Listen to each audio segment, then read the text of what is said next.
Hello बच्चों, welcome to ज्ञान tutorial. आपके फिजिक्स का लेक्चर लेने जा रहे हैं। फिजिक्स में हम एनसीईआरटी के exercise electric charge and field का लेक्चर आपको दे रहे थे, यानी उसके एक्सरसाइज के जितने भी क्वेश्चन थे उसको सॉल्व करके बताते हैं कैसे किया जाता है। एनसीईआरटी की पूरी एक्सरसाइज को पहले सॉल्व कर लेंगे। लगभग 11 क्वेश्चन उसके किए गए। 11 क्वेश्चन के बाद उसको पूरा कंप्लीट कर दिया जाएगा। उसके बाद उस चैप्टर के बारे में एक लेक्चर हम डाल देंगे। पिछला भी पढ़ा हुआ है, पुराना भी पढ़ा हुआ, अगर उसको देख रहे हैं शायद देख सकते हैं। नया लेक्चर भी इसका बना के हम डाल देंगे और उसी के आगे फिर उसका अगले चैप्टर पढ़ेंगे, उसका करते चलेंगे। एनसीईआरटी के निविकस भी लगाते चलेंगे। एनसीईआरटी पे इसलिए फोकस ज्यादा कर रहे हैं कि कंपटीशन में एनसीईआरटी बहुत ही इंपॉर्टेंट टॉपिक है, बुक है। यानी आप सीबीएसई बोर्ड पे तो कराया जाता है, बाकी आपके आईसीएसई बोर्ड हुआ या आपके स्टेट बोर्ड हुए, इन दोनों लोगों में को भी एनसीईआरटी के क्वेश्चन को जरूर करना चाहिए। एनसीईआरटी की पूरी बुक को कायदे से पढ़ना चाहिए, चाहे फिर आप नीट की तैयारी करें या ट्रिपल ई की तैयारी करें, किसी चीज की भी तैयारी करें तो उससे रिलेटेड जितने भी टॉपिक है उसके क्वेश्चन पूछे जाते हैं। तो एनसीईआरटी के जितने भी एक्सरसाइज हैं, अपनी जो आप स्टेट बुक है उसको पढ़ने के साथ साथ आप एनसीईआरटी की एक्सरसाइज जरूर लगाइए। एनसीईआरटी के एग्जाम्पल, एक्सरसाइज, चैप्टर को कायदे से पढ़िए क्योंकि उस बहुत ही इंपॉर्टेंट टॉपिक होता है। ठीक है, चलिए शुरू करते हैं। क्वेश्चन नंबर 12 नंबर से करना शुरू किया जाए क्योंकि 1 से 11 पढ़ चुके हैं। 12 नंबर क्वेश्चन क्या है, देखिए आप। 12 नंबर क्वेश्चन है, 2 insulated charges, copper sphere A and B have their centers separated by a distance of 50 centimeter. What is the mutual force of electrostatic repulsion if the charge on each is 6.5 into 10 to the power minus 7 coulomb? The radii of A and B are negligible compared to the distance of the separation.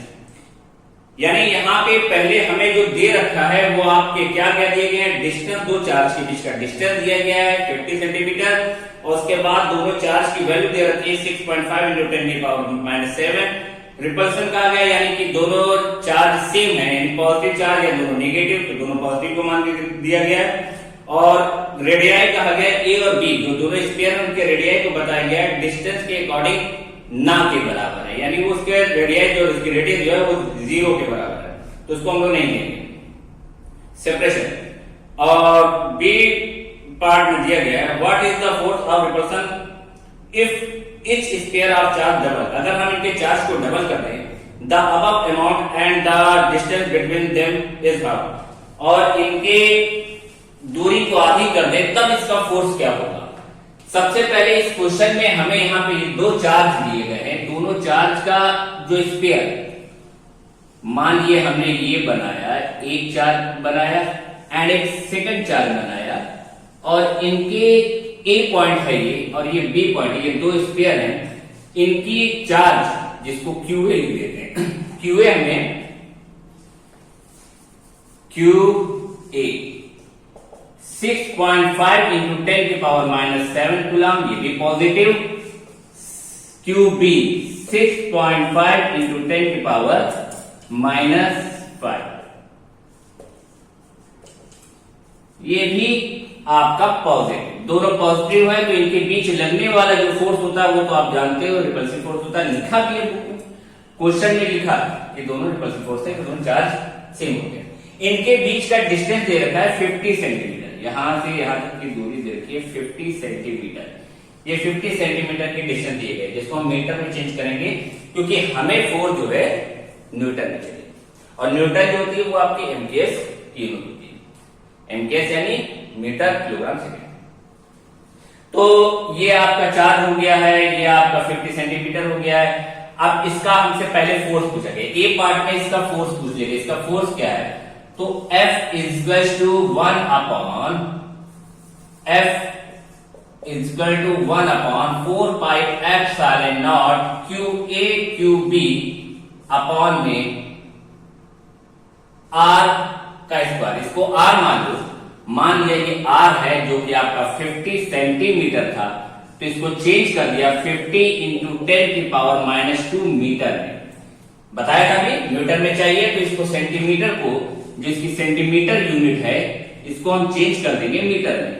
अब वो सारी value यहां put किया जाए, 1/4 की value होती है 9 into 10⁹। Q A हम लोगों ने पढ़ लिया है 6.5 इंटू 10⁻⁻7। क्यू बी पढ़ लिया 6.5 इंटू 10⁻⁻7 अपॉन में 50 इंटू 10⁻⁻2 का whole square. 9 6.5 into 6.5 into 10⁻⁻14 plus 9, ये 7 कितना हो जाएगा बेटा 14, और इसमें से 9 को ऐड किया। नीचे की ओर क्या बन रहा है हमारा 2500 10⁻⁻4। अच्छा, अब इन दोनों पॉइंट को भी हटा के यहाँ पे 100 करते हैं, तो इस 10⁻4 पूरा ऐसे ही चला गया। मिला क्या हमारे पास 9 65 इंटू 65 10⁻⁻5 अपॉन में ये 2 0 10⁻⁻4 चला गया, ये बचा 25। कैंसिल किया, 5 टाइम्स में यहाँ पे 13 आया, 5 टाइम्स में यहाँ पे 13 आया। इन सब का आपस में मल्टीप्लाई किया, किसका 9 का 13 का फिर 13 का फिर 10⁻⁻5। 13 169 होता है, और 169 का मल्टीप्लाई कर देना, 169 मल्टीप्लाई बड़े इकट्ठे करते कर देते हैं। 169 इंटू 9, 9 9 81 एंड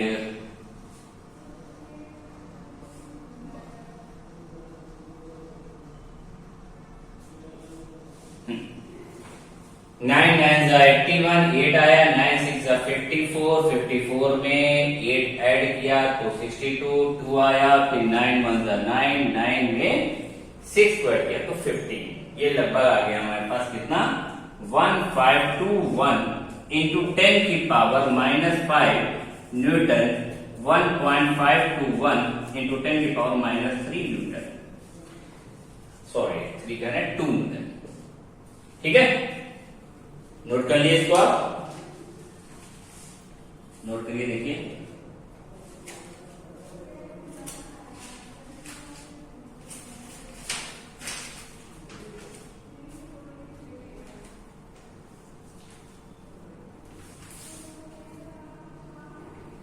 ठीक है, इतना न्यूटन में आ गया। अब हमें फिर अगला टॉपिक में कह रहा है कि इसके जो चार्ज हैं, चार्ज को हम डबल कर दें। क्वेश्चन में देखिए लिखा हुआ है चार्ज को डबल कर दिया जाए और उनके डिस्टेंस, इनके बीच की सेपरेशन डिस्टेंस को हम आधा कर दें।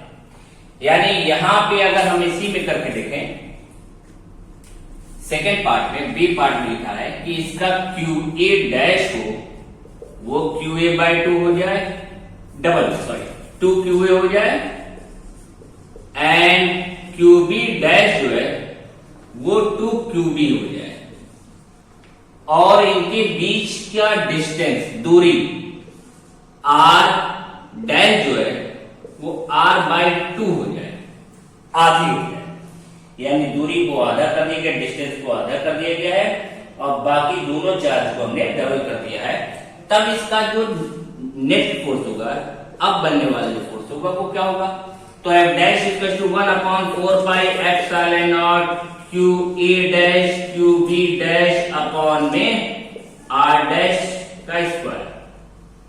सारी वैल्यू पुट कर दो। F डैश इक्वल टू, इसको इसे दे दो 1/4πε0 QA डैश यानी 2QA 2QB अपॉन में R/2 का होल स्क्वायर। अगर आप देखें ये 2 का स्क्वायर, ये 4 हो गया, 4 4 8, यानी F डैश जो है वो 8 हो गया, अंदर आ गई 1/4πε0 QA QB अपॉन में R स्क्वायर। ठीक आ रहा है, R स्क्वायर थोड़ा बड़ा लिख देते हैं, ये आपने नोट कर लिया होगा ना, तो QA QB F डैश जो आया इसका यहाँ पे, F डैश जो आया वो कितना है, QA 8 बाहर आ गया, 1/4 QA QB अपॉन में R²। और ये सबसे पहले फॉर्मूला हमने लिखा था F का, जो ये निकाला था पहला F। अब इसका ये 8 टाइम्स मिलेगा, यानी फोर्स इसका अगर हमने चार्ज को डबल कर देंगे और रेडियस को आधा कर देंगे, भाई रेडियस को कम करने पे भी फोर्स बढ़ता है, चार्ज को बढ़ाने पे भी फोर्स बढ़ता है। चार्ज कम करोगे तो फोर्स कम होगा, रेडियस को डबल करोगे तो फोर्स कम होगा, क्योंकि वो तो आपस में क्या इनवर्सली प्रोपोर्शनल होती है। रेडियस क्या होती है फोर्स की, इनवर्सली प्रोपोर्शनल होती है, और चार्ज क्या होता है, डायरेक्टली प्रोपोर्शनल होता है। तो इसके अकॉर्डिंग यहाँ पे क्या हुआ, 8 टाइम्स हो गया।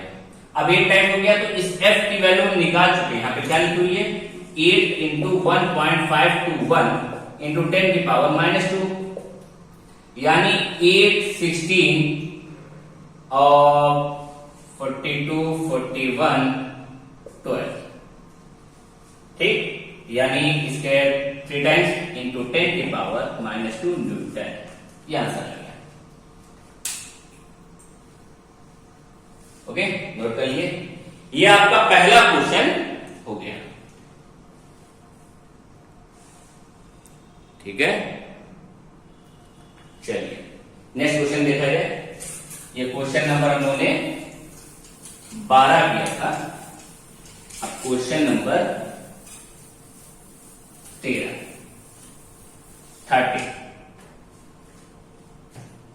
क्वेश्चन नंबर 13 क्या है 13? चलिए सुनिए। Suppose the square A and B in exercise 1.12, यानी एक्सरसाइज का आपका जो 12 नंबर क्वेश्चन है उसी के according, have identical size a third square of the same size but uncharged is brought in contact which is first, यानी इन्होंने ये कहा है दो चार्ज जैसे कि पहले स्क्वायर के लिए गए थे ए और बी के 12 वाले क्वेश्चन में वैसे ही लिए गए। तीसरा चार्ज हमने उसी साइज का, तीसरा चार्ज दो चार्ज हमने सेम लिए थे, जैसे पहले 12 नंबर क्वेश्चन में अभी जो लगाया था वैसे ही दोनों सेम चार्ज लिए गए थे, बराबर के साइज के थे। एक तीसरा चार्ज भी हमने उसी साइज का लिया लेकिन वो अनचार्ज, यानी उसके पास कोई चार्ज नहीं था, वो जीरो था, उसको हमने लिया। चलिए, और पहले चार्ज के साथ यानी ए के साथ उसको कांटेक्ट में रखा, जोड़ा।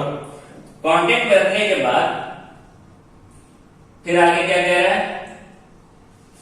Contact with first then brought in contact with the second, फिर उसके बाद उसको उठा के जो हमने अनचार्ज वाला लिया था पहले कांटेक्ट ए के साथ जो रखा जोड़ा, फिर इसको कांटेक्ट बी के साथ रखा, बी के साथ रखने के बाद contact the second and finally remove from दो, फिर उसको दोनों से हटा दें। What is the new force of the repulsion between A and B, तब हमारा नया फोर्स ए और बी का क्या होगा। अब सुनो, पहले हमारे पास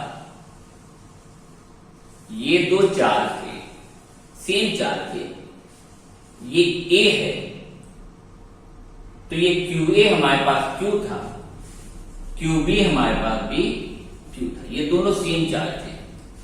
एक तीसरा चार्ज, अब इसके साथ एक तीसरा चार्ज C चार्ज को जो कि ना के बराबर है, हमने A के साथ इस A चार्ज के साथ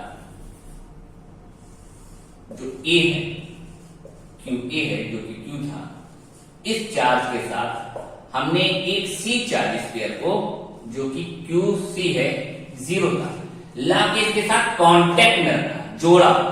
जब जोड़ा इसको रखा तो कांटेक्ट में रखने के बाद होता क्या है, जिसके पास ज्यादा चार्ज होता है, जिसके पास चार्ज होता है वो दूसरे वाले चार्ज के पास जाना शुरू कर देता है, दोनों दूसरे स्क्वायर में जाना शुरू कर देता है, और ये तब तक उसमें से ट्रांसफर होता रहता है जब तक कि दोनों के आपस में बराबर ना हो जाए, दोनों के चार्ज आपस में इक्वल हो जाए। यानी ये आपस में इक्वल होने का रीजन क्या है कि अब जो बन के मिलेगा हमारा QA डैश कह लो, वो QA प्लस QC बाई 2 मिलेगा। जो A वाला मिला है वो QA डैश, वो हमारा QA प्लस QC बाई 2। और जो सी भी मिलेगा वो भी हमारे पास क्या है, क्यूसी डैश, वो भी हमारा क्यूए प्लस क्यूसी बाई 2 दोनों में बराबर हो जाएंगे। यानी दोनों को सॉल्व करके निकाला गया कि ये क्यूए डैश जो आ रहा है वो क्यूए की वैल्यू कितनी है बेटा, क्यू प्लस 0/2 यानी क्यू बाई 2 आ गई। इसी तरह क्यूसी डैश की वैल्यू क्या है, क्यू प्लस 0/2 क्योंकि अनचार्ज था 0/2, क्यूसी डैश की वैल्यू भी हमारी आ गई क्यू/2। ये दोनों चीज सेम आ गई, ये भी आ गई और ये भी आ गई, क्यूए डैश और क्यूसी डैश दोनों। इसने अपने में से आधा इसको ट्रांसफर कर दिया क्योंकि इसके पास कुछ नहीं था। अब क्या कह रहा है क्वेश्चन में कि अब जो हमारे पास ये सी चार्ज था, पहले ए के साथ कांटेक्ट में रखा, फिर जो बन गया इस सी बन गया, इसको लाके बी के साथ कांटेक्ट में रखा, यानी बी वाले को उठाया और बी वाले पास भी हमारा चार्ज क्यू था, लेकिन अब ले आके हमने सी वाले को जो कि हमारा क्यूसी डैश बन गया था वो क्या हो गया था, क्यू/2 को इसके साथ कांटेक्ट में रखा। जब इसके साथ कांटेक्ट में रखा तो अब क्या बन गया, ये बी हमारा क्यूबी डैश बन गया, जो बना क्या, इन दोनों का ऐड बाई टू यानी QB plus QC dash by 2। थोड़ा नीचे से लिख दें, क्यूबी डैश इक्वल टू हो जाएगा QB plus QC dash by 2, और यहां पे सी के साथ भी हो जाएगा क्यूसी डबल डैश, क्योंकि अब इसमें भी बढ़ के आया है QB plus QC dash by 2।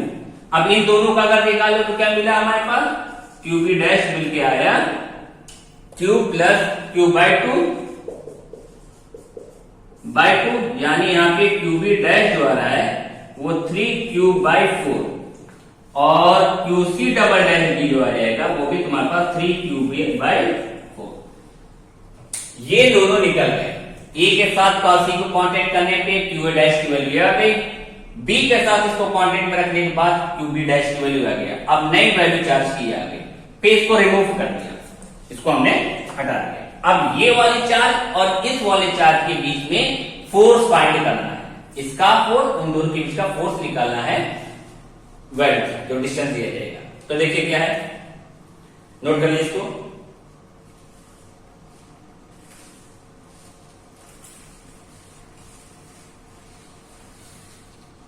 Note हो गया, दोनों फोर्स आपके आ जाएगा, ठीक है, चार्ज आ जाएगा। अब इसको हम लोग रखते हैं, चलिए रफ कर दें।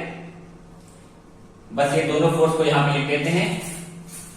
जो हमारा क्यूए डैश आया है, क्यूए डैश आया है वो कितना है, Q/2 आया है, और क्यूबी डैश जो आया है वो आया 3Q/4 आया। शुरू करते हैं। फोर्स निकालना है, F डैश फाइंड करना है। F dash equals to 1/4 pi epsilon not QA dash QB dash upon में R हमारा हो जाएगा R², यानी जो उसकी दूरी है वो सेम रहेगी, उसमें कोई चेंजेस नहीं है। यानी यहाँ पे 1/4 पाई एप्सिलॉन नॉट रहने देना, इसकी वैल्यू आ गई है Q/2, इसकी वैल्यू आ गई है 3Q/4, और ये R क्या है, R का स्क्वायर रहने दो। सॉल्व किया गया, यहां से 3/8 को बाहर कर दिया, 3/8 बाहर आ गया, 1/4 pi epsilon not Q² upon में R²। Q की वैल्यू हम लोगों ने पढ़ा था कि 12 नंबर क्वेश्चन की जो प्रॉब्लम है, सो टोटल वही प्रॉब्लम, यानी इसकी वैल्यू तो 9 × 10⁻9 हो गया। इसके बारे में पढ़ा था 6.5 × 10⁻7 का होल स्क्वायर, और R जो था हमारा 50 × 10⁻2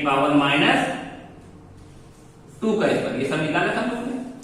इससे 12 नंबर क्वेश्चन की सारी वैल्यू निकाल दी, इसको 2 बार मल्टीप्लाई करके निकाला था, सॉल्व किया था, तो लगभग वैल्यू इसकी हमारी आ गई थी, ठीक है। क्या आई थी वैल्यू इसकी वैल्यू आई थी हमारी F डैश 3/8 1.521 × 10⁻2 न्यूटन। मल्टीप्लाई करके डिवाइड करो तो आंसर आ जाएगा 5.7 इंटू 10 की पावर -2 न्यूटन। ये इसका आंसर हो जाएगा 5.7 इंटू 10 की पावर -3 बराबर 5.7 इंटू 10 की पावर -3 न्यूटन। ये इसका आंसर है। ठीक है, चलिए नोट कर लीजिए इसको।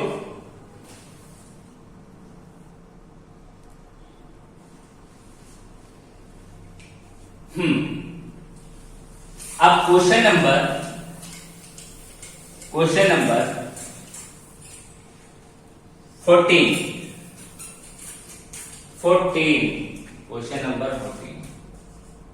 नंबर 14 में क्या है?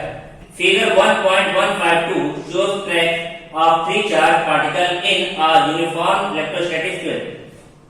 Give the sign of the three charges.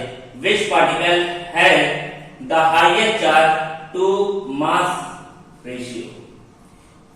तो एक फिगर दिया गया है इसमें। ये फिगर क्या है?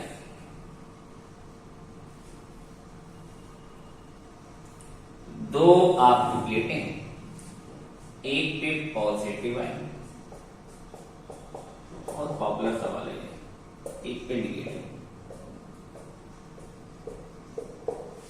ठीक, उसके बाद इसमें 3 लाइन को खींच दिया गया।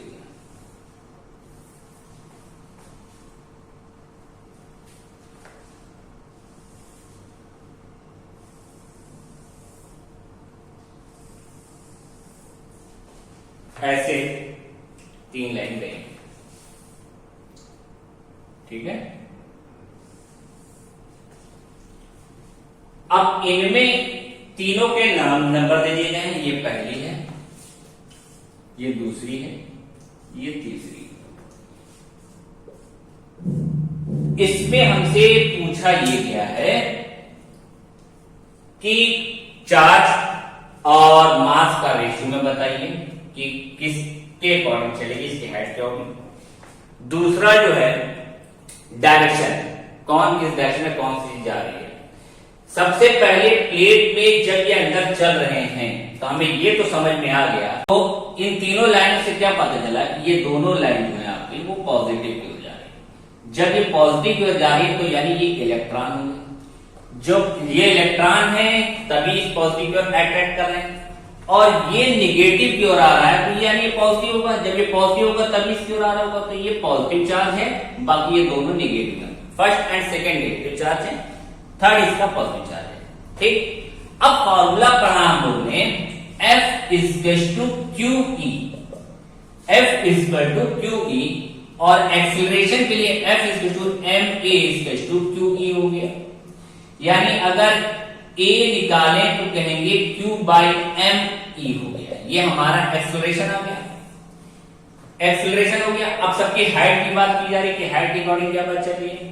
तो H = UT plus half GT² formula पढ़ा है, AT² फॉर्मूला है। H = UT plus half AT²। U आपका 0 है तो H = आ गया, एंड एक्सीलरेशन हमने निकाल रखा है कितना, A = Q/ME। तो पुट कर दें हाफ Q/M एंड E, और यहां पे T²। ये सारी चीजें electric field, uniform electric field, ये कांस्टेंट है, टाइम कांस्टेंट माना जाएगा। तो कहा जा सकता है H डायरेक्टली प्रोपोर्शनल होता है Q/M के।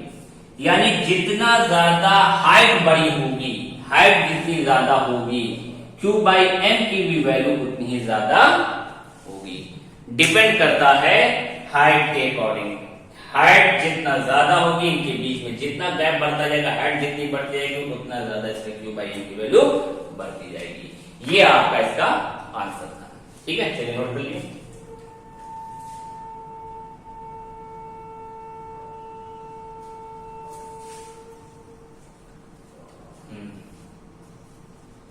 नोट हो गया।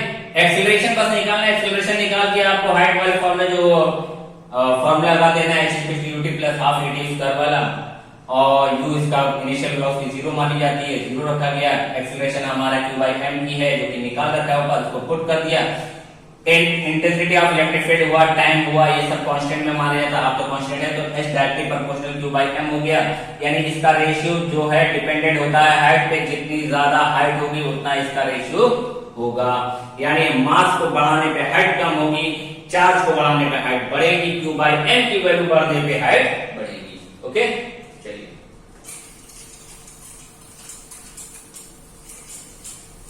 अब हम लोग आते हैं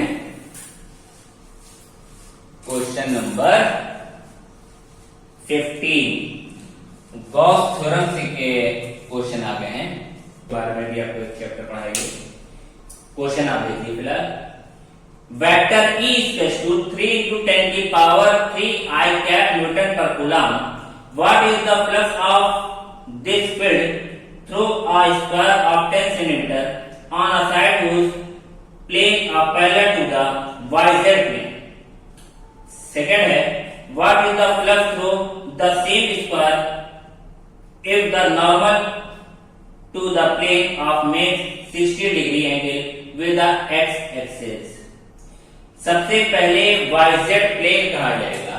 हमारे पास फ्लक्स का फॉर्मूला जो होता है बेटा, फ्लक्स का फॉर्मूला जो होता है वो होता है vector E dot delta E या डेल्टा S या फिर आपका डी लेते हैं। तो ये हमें निकालना है डेल्टा फाई, क्योंकि जब इंक्रीज कर रहा है एरिया तो इसको भी बना देते हैं। अच्छा देखिए, इसका स्क्वायर बनाते हैं। स्क्वायर कैसे बनेगा भाई, पहले इसका YZ प्लेन बनाते हैं। यहां पे हमसे YZ प्लेन पे कहा गया है, YZ प्लेन की बात की गई, YZ प्लेन पे हमें निकालना है फर्स्ट ऑप्शन में। तो इसका स्क्वायर बनाइए, इसका स्क्वायर बनाइए। ये बन गया भाई, क्योंकि इसमें तीनों प्लेन की बात कर लेते हैं। ये एक्स एक्सिस, ये हमने एक्स एक्सिस मान लिया, ये हमने वाई एक्सिस मान लिया, जेड एक्सिस मान लिया। तो ये YZ प्लेन का स्क्वायर हो गया, ये 10 सेंटीमीटर एंड ये 10 सेंटीमीटर। तो इसका एरिया जो होगा, जहां से हमारे फ्लक्स निकलेंगे, इधर से हमारे फ्लक्स बन के निकलेंगे, इलेक्ट्रिक फील्ड का डायरेक्शन इधर चल रहा है, इलेक्ट्रिक फील्ड का डायरेक्शन है, जिसकी वैल्यू हमें दे रखी है, इलेक्ट्रिक फील्ड जो चल रही है इसकी वैल्यू हमें दे रखी है 3 into 10 की पावर, वैल्यू हमारी दे रखी है 3 into 10 की पावर 3 I कैप,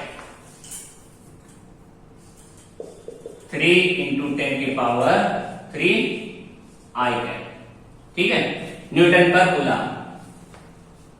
और एरिया दे रखा है, तो वेक्टर ए निकालेंगे तो लिखेंगे 10 सेंटीमीटर इंटू 10 सेंटीमीटर आई कैप। तो एरिया है, एक्स एक्सिस पे चल रहा है, एरिया भी हमारा क्या है, इधर जा रहे एक्स एक्सिस पे चल रहा है।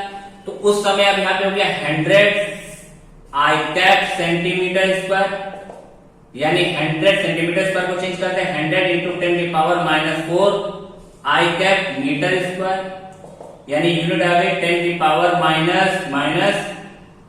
-2 आई कैप मीटर स्क्वायर। ये इसका डेल्टा आ गया। ई हमें दे रखा है, ई क्या दे रखा है, ई दे रखा है 3 इंटू 10 की पावर 3 आई कैप न्यूटन पर कूलम। डेल्टा फाई निकालने को कहा गया है, डेल्टा फाई ई का फॉर्मूला ऊपर लिख दिया, vector E dot delta E, यानी 3 इंटू 10 की पावर 3 आई कैप डॉट 10 की पावर -2 आई कैप। फर्स्ट ईयर में पढ़ा होगा आई डॉट आई, यानी डॉट प्रोडक्ट में अगर यूनिट वेक्टर निकालते हैं तो 1 हो जाता है। तो 3 इंटू 10 की पावर 1 बचा है और आई डॉट आई भी क्या हो गया, कब 1 हो गया, यानी 30 न्यूटन मीटर स्क्वायर पर कूलम इसकी यूनिट आ गई।